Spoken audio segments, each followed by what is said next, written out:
오늘 본문은 사울의 피해망상적 증상이 악령과 합세해서 더욱 악한 상태가 되어버린 이 사울이 다윗을 본격적으로 죽이고자 혈안이 된 바로 그 사건입니다.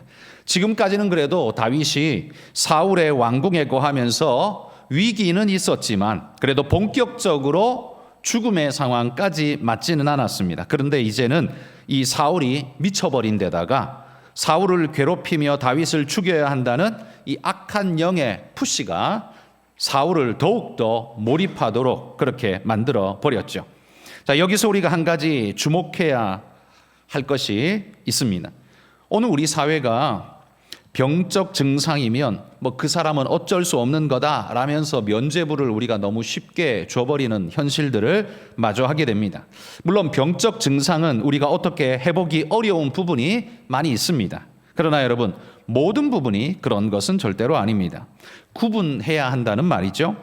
여러분, 술을 마셨다고 해서 술 마시고 살인해도 되는 건 아니죠. 술 마시고 살인하면 경감해주는 나라는 아마 우리나라밖에 없지 않을까 싶은 생각도 듭니다. 취중의 범죄를 저지르면 경감해주는 이 방식은 도대체 어디에서 왔는지 모르겠지만 저로서는 상당히 동의가 되지 못하는, 동의할 수 없는 그런 모양새입니다. 이런 일들은 오히려 죄를 조장하고 그러면 죄를 짓고자 할 때는 술 마시고 지으면 되고 그러다 보니 점점 더 애꿎은 피해자가 늘어나고 피해자는 더욱더 억울한 마음을 가질 수밖에 없는 그런 일들을 양산해낼 수밖에 없겠죠. 사울도 분명히 가만히 지켜보면 병적 증상이 작동하고 있다는 걸 우리가 알 수 있습니다. 그러나 그 증상은 사울의 피해의식에서부터 비롯되어진 것입니다. 다윗이 워낙 유능하다 보니까 은근한 두려움이 서서히 사울을 목졸라오고 생각을 좁게 만들고 시야를 좁게 만들면서 스스로도 감당하기 힘든 병적 증상이 작용하도록 만들어 버렸다는 거죠. 게다가 사탄이 그걸 가만히 두겠습니까? 옆에서 압박하면서 점점 더 마음이 조급하도록 그렇게 하지 않으면 안 되도록 만들겠죠. 사탄은 이때다 하면서 사울을 유혹하고 잘못된 선택에 이르도록 많이도 부추겼을 겁니다. 사탄이 사울의 약점을 집요하게 파고들어서 무너뜨리고야 마는 것입니다. 오늘 우리가 살핀 21장은요, 이제 다윗이 본격적으로 사울을 피해서 달아나야 하는, 지금 이전 20장까지는 그래도 사울의 왕궁에 있으면서 일이 진행되었습니다. 그런데 이제는 더 이상 한 곳에 있을 수 없는 상태로 쫓겨나는 모습을 볼 수 있죠. 다윗의 광야 인생이 시작되는 것을 봅니다. 그런데 이 다윗이 사울의 왕궁에서 도망가서 제일 먼저 찾아간 곳이 어디냐면 오늘 1절에 말하는 것처럼 놉 땅이라는 곳에 찾아가게 됩니다. 그런데 거기 누가 있었는가 하면 아히멜렉 제사장이 있었다라고 합니다. 그리고 그는 여호와 앞에서 물려낸 떡이 거기 있었다라고 말합니다. 이게 무슨 말이겠습니까? 그러니까 거기에는 여호와의 성막이 있었다는 소리입니다. 아히멜렉은 그 시대의 대제사장으로서 성막을 관리하는 책임자일 뿐만 아니라 예배의 집전자였고 그 성전에 올려진, 성막에 올려진 더운 떡이 나오는 날 그걸 먹을 수 있는 권한이 있는 자도 또한 아히멜렉이었다는 거죠. 자, 여기서 우리가 한 가지 이게 뭐지? 라고 생각되는 부분이 하나 있을 수 있는데요. 여러분이 성경을 익히 잘 읽으시는 분이라면 당연히 이런 생각이 들 겁니다. 성막은 예루살렘에 있는 거 아닌가? 이런 생각이 드시죠. 성막은 예루살렘에, 그렇죠? 우리에게는 자동적으로 연결되는 이거지만 그러나 처음부터 예루살렘이 이스라엘의 중심지는 아니었습니다. 언제부터 이스라엘의 중심지가 되냐 하면 다윗 때부터 중심지가 되는 겁니다. 다윗이 왕이 되고 난 다음에 이 예루살렘을 차지함으로써 그때부터 거기 예루살렘은 원래 여부스 족속들이 살고 있었던 곳이었는데요. 가나안 정복을 할 때도 예루살렘은 정복을 못했습니다. 워낙 난공불락이 어려운 것이었기 때문에 정복을 못하고 여부스 족속이 살고 있었는데 다윗 때에서야 비로소 그 성을 허물고 정복을 하게 된 것이죠. 그리고는 다윗이 거기에다가 산성을 더 넓게 쌓습니다. 그때부터 그렇게 쌓은 다윗이 산성을 쌓아서 그때부터 그곳 이름을 다윗 산성이라고 부르기 시작하는 거죠. 그리고는 다윗이 거기에 언약궤를 이제야 모시고 옵니다. 그래서 예루살렘 성에 언약궤가 들어오고 거기에 성막이 있어서 그곳이 그때부터 이스라엘의 진정한 중심지가 되고 우리가 아는 예루살렘이 되는 거죠. 그러니까 다윗 이전까지는 예루살렘은 남의 동네였다는 거예요. 이민족 여부스 족속이 사는 이스라엘과 상관없는 이방 민족의 땅이었다는 말입니다. 자, 그런데 지금 다윗이 도망가고 있는 이 시대는 사울 왕 시대죠. 그러니까 아직 예루살렘에 성전이 없는 시대입니다. 그러면 그 성막은 도대체 어디 있었을까? 여기 성경에 말하는 것처럼 높 땅에 있었습니다. 사울이 왕이었을 때에는 높 땅에 성막이 있었다는 겁니다. 처음 들어보는 이야기이지 않습니까? 여러분, 여호수아가 성막 언약궤를 메고 요단강을 건너 들어와서 가나안을 정복하면서 제일 먼저 하나님의 성막을 세운 곳이 어디냐면 실로라는 곳입니다. 실로에다가 여호와의 성막을 세워요. 그리고 언약궤도 그 성막 안에 있었습니다. 그런데 정복 다 하고 사사기 시대에 들어와서 엘리 제사장이 있을 때에 엘리 제사장이 대제사장으로 있을 때 그의 두 아들 홈니와 비느하스가 이거 완전 엉뚱한 존재들이었죠. 이들이 하나님 앞에서 아주 불량하게 행하면서 블레셋이 침공해 오니까 전쟁에 나갔다가 실패했어요. 야, 역사에 보니까 언약궤 메고 나가면 다 이기더라. 야, 그러면 그 언약궤 들고 나와. 전쟁에 나가자. 그럼 이길 거야. 그리고는 메고 나갔다가 패해버렸습니다. 언약궤를 블레셋 사람들에게 뺏겨버렸다는 거예요. 그리고는 이 블레셋 사람들이 언약궤만 가져간 게 아니라 실로까지 쳐들어와서 성막이 있었던 실로까지 다 침탈해버리고 부셔버리게 됩니다. 그래서 성막이 더 이상 실로에 있을 수가 없어서 이 성막이 옮겨가게 되는데 그게 바로 높 땅이었다는 거죠. 언약궤는 빼앗겨서 블레셋 땅을 돌게 됩니다. 여러분도 잘 아는 것처럼 다곤의 신전에 방치되었다가 거기서 하나님이 다곤 신의 목을 잘라버리고 손목 발목을 싹둑싹둑 잘라버리고 그러니까 이들이 무섭다 그러면서 딴 동네로 계속 보냈는데 가는 곳들마다 하나님께서 진노를 내리시고 질병을 내리시니까 이들이 안 되겠다. 이거 이스라엘로 돌려보내야겠다. 그리고는 돌려보낼 때에 특별한 방법으로 돌려보내죠. 특별한 방법이 뭐냐 하면 소가 젖나는 소, 새끼 송아지가 있는 젖 먹는 새끼 송아지가 있는 소를 그 송아지에서 떼어다가 이 언약궤를 수레에 싣고 이 소에 메어다가 이스라엘 땅으로 보냅니다. 그러면 송아지는 뒤에 묶어놓고 소만 보내면 어미소가 새끼 젖 먹는 소를 두고서 홀로 갈 수가 없죠. 새끼 두고는 안 갑니다. 새끼를 딸려 보내면 갈 수 있을지 몰라도 새끼 두고서는 못 가죠. 그러니까 이 블레셋 사람들이 말하는 거예요. 이 논리적으로 어미소는 절대로 새끼 두고 못 간다.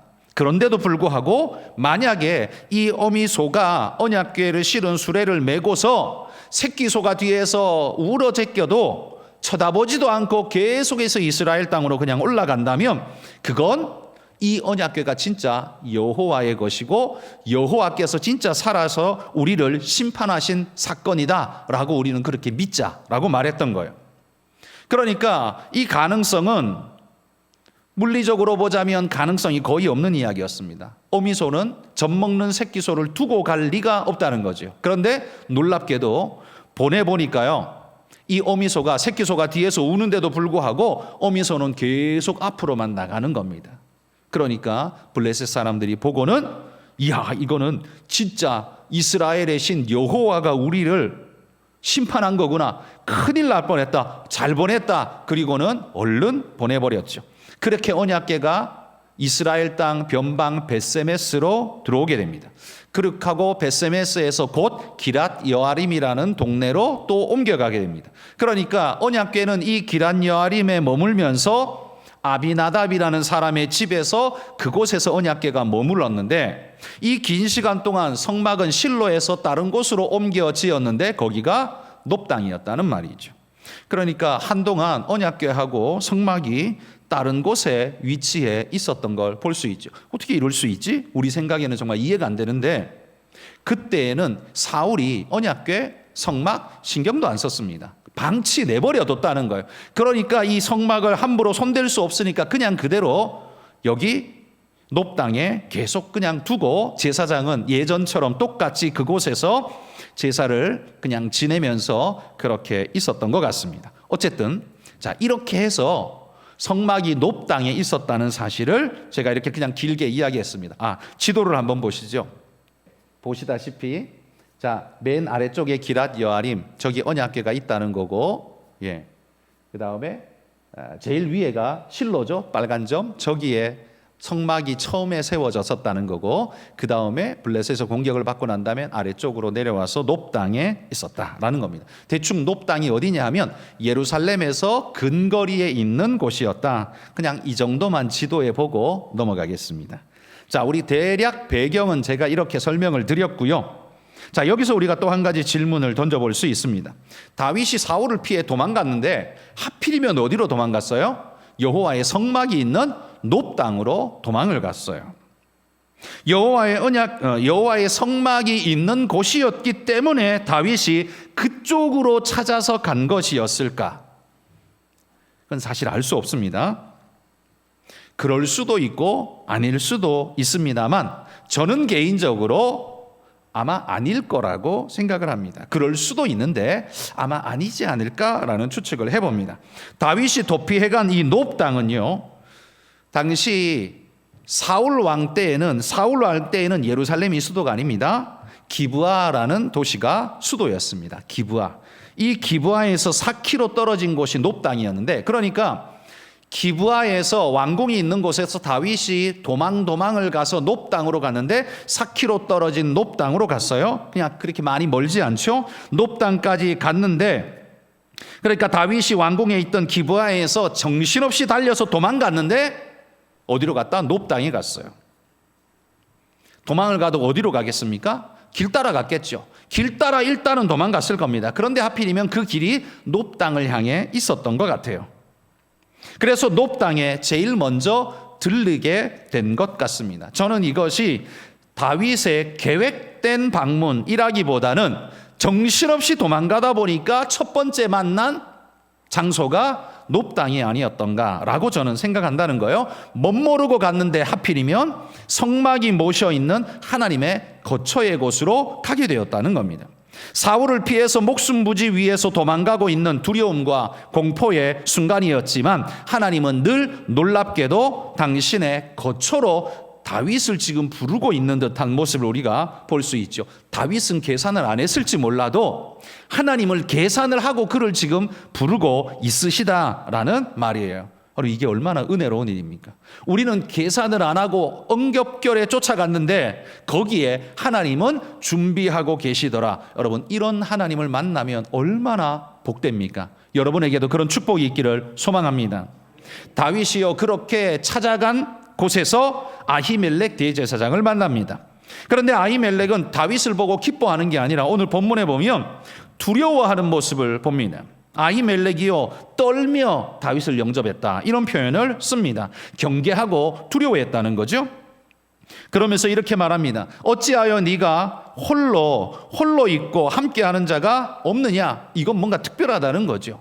뭔가 있는 것 같다는 거예요. 보통 때 같으면 말 타고 혹은 군사들을 데리고 이렇게 오는 게 정상인데 지금은 그렇지 않고 홀로 헐레벌떡 쫓아오는 이 모습이 일상적이지 않고 굉장히 이상하다는 거죠. 그때 다윗이 둘러댑니다. 왕이 나에게 아주 은밀한 명령을 급히 내리셨기 때문에 나는 누구에게도 말하지 못하고 곧장 출발하느라 따라오는 자 없이 그냥 어디에서 만나자라고 하고는 나는 지금 왔기 때문에 아무도 없는 겁니다. 이렇게 그냥 둘러댔습니다. 그리고는 또 이렇게 말하죠. 떡이 있으면 좀 주십시오라고 요청합니다. 이건 다윗이 진짜 얼마나 정신없이 도망왔는가를 볼 수 있죠. 준비할 겨를이 없었다는 말입니다. 지금은 아마 배가 고프고 쫄쫄거리고 있었겠죠. 떡이 있으면 좀 주십시오라고 이야기하니까 그때 아히멜렉이 이렇게 말합니다. 다른 떡은 없고 보통 떡은 없고 거룩한 떡만 있다, 이렇게 말합니다. 여기 거룩한 떡이 뭐겠습니까? 이 거룩한 떡은요, 하나님의 성막에 드려졌던, 성전에 드려졌다가 나온 떡, 이게 거룩한 떡입니다. 하나님께 바쳐졌던 떡. 이 이스라엘의 성전 안에는 성소와 지성소가 있죠. 성소 안에 딱 들어가면, 입구에 딱 들어가면 오른쪽에 떡상이 있고 정면에 분향단이 있고 왼쪽에 이 7개의 등촛대가, 금촛대가 서 있습니다. 여기 오른쪽에 있는 이 떡상은 떡상이 있는데 거기에는 12덩이의 떡이 올라가 있습니다. 그게 안식일 날 새떡을, 말랑말랑 연기 나는 새떡을 올려놓고 다음 안식일 때까지 그냥 두는 겁니다. 그 12덩이 떡은 바로 하나님 이스라엘 12지파를 의미하는데, 이스라엘 12지파가 하나님 앞에 바치는 마치 음식물처럼 하나님과 그들이 함께 상에서 떡을 함께 나누는 것처럼 하나님 앞에 바쳐드리는 떡, 그게 바로 거룩한 떡입니다. 성전에 올려진 떡이에요. 그리고 이 떡은 다음 안식일 날 이 떡은 그 떡상에서 물려져서 밖으로 내가고 새 떡이 거기에 올라가게 되는데, 그렇게 물려낸 떡은 어떻게 하느냐? 그건 오직 제사장들이 먹도록 그렇게 이야기가 되어 있습니다. 자, 레위기 24장 8절 9절 말씀 한번 읽어봅시다. 안식일마다 이 떡을 여호와 앞에 항상 진설할지니 이는 이스라엘 자손을 위한 것이요 영원한 언약이니라. 이 떡은 아론과 그의 자손에게 돌리고 그들은 그것을 거룩한 곳에서 먹을지니 이는 여호와의 화제 중 그에게 돌리는 것으로서 지극히 거룩함이니라. 이는 영원한 규례니라. 자, 여기서 물려낸 떡은 항상 하나님 앞에 진설하라. 그래서 진설한 떡, 그래서 진설병이라고 부릅니다. 떡병자를 써서 진설병이라고 부르고요. 그것이 물려낸 떡은 누가 먹느냐? 그건 지극히 거룩하니 아무에게도 돌아가지 않고 오직 제사장에게만 돌아가서 제사장이 먹으라 라고 이야기를 한다는 말이에요. 그러니까 거룩한 떡은, 이 진설병은 제사장이 먹도록 되어 있다라는 거죠. 그런데 이 떡을 다윗에게 주겠다라고 지금 아히멜렉이 말하는 거예요. 율법에는 그렇게 말하지 않는데 아히멜렉 제사장은 이걸 다윗에게 주겠다고 지금 말하고 있습니다. 바로 이 부분을 예수님도 이야기를 했었습니다. 마태복음 12장 3절 4절 읽어봅시다. 예수께서 이르시되 다윗이 자기와 그와 함께 한 자들이 시장할 때에 한 일을 읽지 못하였느냐? 그가 하나님의 전에 들어가서 제사장 외에는 자기나 그 함께 한 자들이 먹어서는 안 되는 진설병을 먹지 아니하였느냐? 여기 예수님의 말씀에도 나와 있듯이 진설병은 곧 거룩한 떡입니다. 그건 아무나 먹어도 되는 게 아니라 제사장만 먹을 수 있는 것이었습니다. 그런데 그게 지금 다윗에게 돌려지고 있다는 말이에요. 오직 하나님이 택한 사람이 택한 곳에서만 먹을 수 있는 건데, 그런데 아히멜렉이 그걸 다윗에게 지금 주고 있어요. 아마 이게 왜 이럴까 모르긴 몰라도 그 시대에는 사울 왕도 예배를 중히 여기지 않고 예배드리러 가지 않는 그런 자, 그러니까 방치된 시대였기 때문에 아마도 율법이 엄격하게 적용되기보다는 아마도 제사장의 재량권 하에서 그냥 용납되어졌던 것이 아닌가 추측됩니다. 어쨌든 다윗은요, 감히 이 떡을 손댈 수 없는 존재이지만 제사장의 허락하에서 물려준 이 떡을 받아들고 그의 배를 허기를 채우고 또 도망갈 수 있는 식량으로 삼았다는 거죠. 이 얼마나 다행스러운 일입니까? 도망가느라 정신없는 중에 여러분, 거룩한 하나님의 떡이 자기 손에 들려졌다라는 게 어떤 의미이겠습니까? 그게 어떻게 다윗이 그 의미를 어떻게 받아들일 수 있었을까요? 하나님이 나를 먹이시고 하나님이 나를 살리시는구나 라는 생각을 다윗은 하지 않았겠습니까? 뿐만 아니라 다윗이 이 떡뿐만 아니라 내가 지금 급히 오니라 무기도 가지고 오지 못했습니다. 어디 칼이나 창이나 무기 없습니까? 라고 묻습니다. 그러자 예상치 못했던 답변이 돌아옵니다. 네가 엘라 골짜기에서 죽인 블레셋 사람 골리앗의 칼이 여기 있다. 가지려면 가져라. 그거밖에 없다. 이렇게 말하는 거예요. 다윗이 이 이야기를 듣고 깜짝 놀랍니다. 자신이 골리앗을 죽인 바로 그 칼이 여기 있다니. 그 역사적인 칼이 하나님이 나와 함께 하셔서 그 거대한 골리앗을 죽이고 하나님의 영광을 드러낸 그 칼이 여기 있다니. 그러면서 다윗은 그 같은 것이 또 없나니 내게 주소서. 그러면서 그 칼을 받아들게 됩니다. 여러분, 이 또한 얼마나 감격스러웠을까요? 자신이 이스라엘 역사의 무대에 등장하게 된 바로 그 사건의 칼이 여기 지금 도망자인 자기의 손에 들어오게 되었다는 사실, 생각해 보십시오. 제사장만이 먹을 수 있는 하나님의 떡이 자기 손에 들어오고 골리앗을 죽인 영광스럽고도 그 찬란한 그 골리앗의 칼이 지금 자기 손에 들어오게 되었다는 것이 도대체 어떤 의미일까 한번 생각해 보자는 겁니다. 저는 하나님께서 도망가는 다윗을 왜 놉 땅으로 부르셨을까? 이 진설병과 골리앗의 칼을 통해서 저는 하나님의 놀라운 손길을 보는 듯합니다. 하나님은 도망가는 다윗을 격려하고 지지하면서 힘을 내라고 지금 말씀하고 계신 것 같습니다. 그 거룩한 떡은 뭘 의미합니까? 제사장만이 먹을 수 있는데 오직 하나님이 택한 자가 택한 장소에서 먹어야 되는데 그게 다윗에게 주어졌다는 건 다윗이 나의 택한 자라는 의미가 될 것이며, 하나님이 도망가는 자기를 먹이고 계신다는 건 내가 너를 계속 먹이리라, 내가 너를 지키고 먹이리라 라는 의미, 그리고 골리앗의 칼은 내가 너를 보호하리라 라는 의미 아니겠습니까? 도망가는 다윗은요, 생각지도 못했습니다. 헐레벌떡 도망오느라 아무것도 가지지 못했습니다. 그런데 놉 땅에 이르러서 생각지도 못한 하나님의 선물을 지금 받아들게 된 거죠. 마치 신의 계시 증거물, 내가 너를 지키리라, 내가 너를 낙점하였다, 내가 너를 보호하리라, 먹이리라 라고 말하듯 하나님은 그에게 증거, 두 가지의 증거물을 손에 안겨 주셨다는 거예요. 다윗은 목숨을 위해 도망가고 있지만 하나님은 이 기회를 통해서 다윗에게 증거의 물건을 안겨주면서 너는 내 것이라, 내가 너를 지키리라는 확신을 이렇게 보여주고 계신 것 같다는 말입니다. 여러분, 다윗이 사울을 피해 도망가는 이 고통의 시간이요, 알고 보니까 하나님의 증거를 쌓아가는 시간이 되었습니다.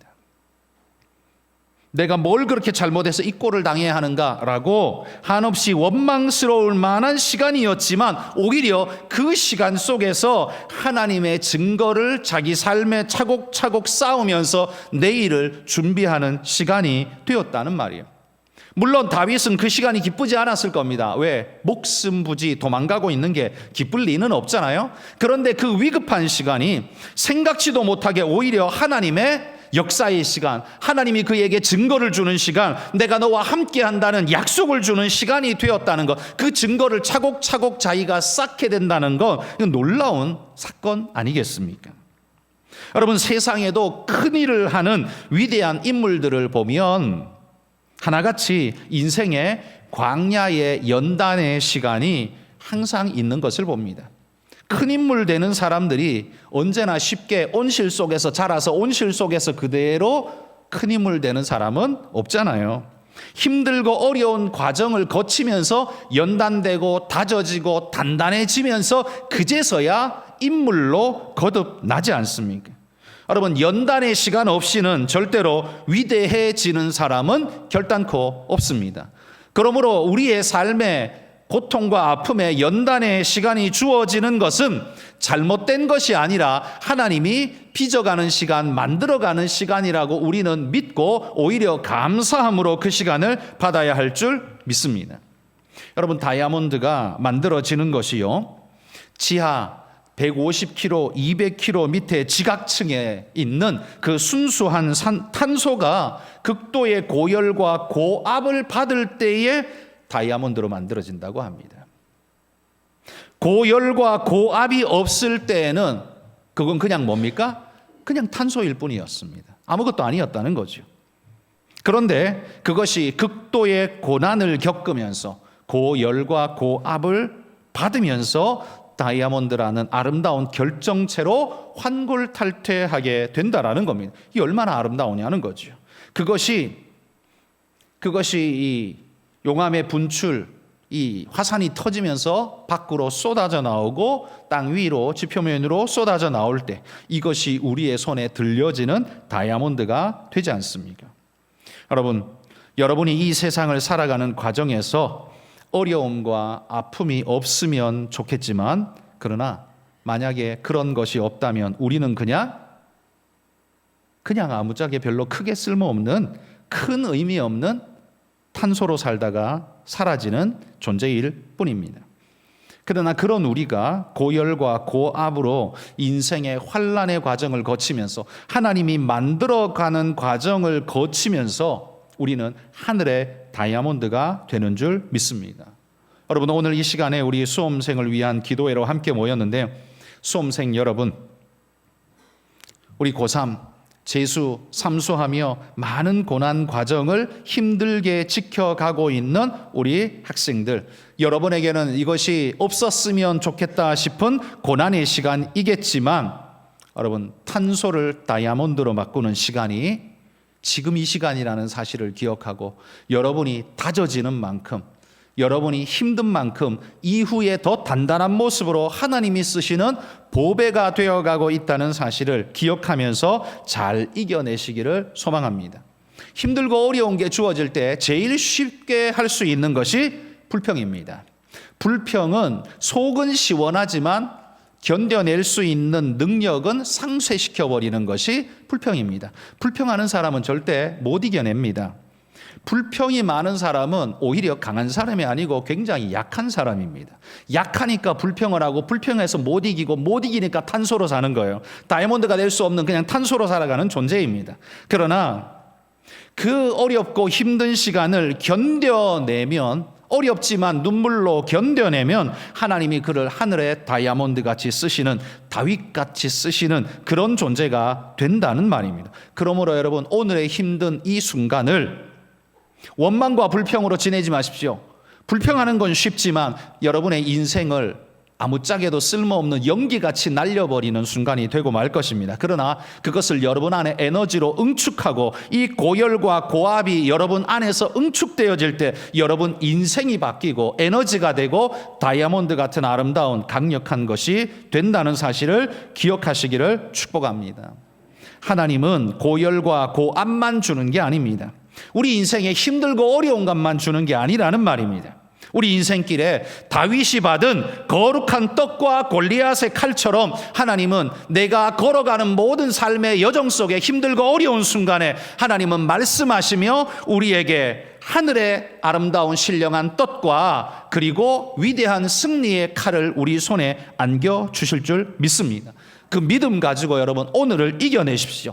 다윗도요, 하나님의 거룩한 떡과 골리앗의 칼을 들고 곧장 왕궁으로 쫓아가서 사울을 죽인 게 아닙니다. 그때부터 몇 년을 도망 다녔어요? 한참을 그냥 도망 다녔습니다. 엄청나게 긴 세월을 도망 다닐 수밖에 없었습니다. 여러분, 하나님이 우리에게 거룩한 떡과 그 골리앗의 칼을 주셔도 다윗은 10년이 넘도록 도망자의 신세로 살아야 했었습니다. 그러면 그 시간이 쓸모가 없느냐? 아니요. 그 시간 때문에 다윗이 다윗 될 수 있었고, 그 다윗의 입에서 시편이 터져 나올 수 있었고, 그의 인생 전체가 하나님 앞에 끝까지 순결하도록 몸부림칠 수 있는 능력이 그때 만들어졌다는 말입니다. 그 연단의 시간에, 그 광야의 시간에, 그 고열과 고압의 시간에 그가 다이아몬드로, 하늘의 다이아몬드가 몬드로 만들어졌다는 말입니다. 그러니 여러분, 오늘 우리가 힘들고 어려운 이 순간을 만났어도 여러분의 삶이 하나님 안에서 보석이 되어가는 과정이라고 믿고 하나님 말씀을 여러분 안에 응축해가는 분들이 되시기를 소망합니다. 그 모인 에너지가 언젠가는 터져나올 때가 있을 겁니다. 언젠가는 하나님께서 여러분으로 하여금 밖으로 터뜨리게 하실 때가 있을 겁니다. 그 터질 때, 그거 모든 것을 발산할 때 여러분의 능력이 하나님의 은혜와 함께 온 세상에 퍼져나가서 많은 사람을 유익되게 하고 하나님의 영광이 드러나게 하고 여러분 인생이 빛나게 되는 은혜의 축복이 있을 수 있기를 주의 이름으로 축복합니다.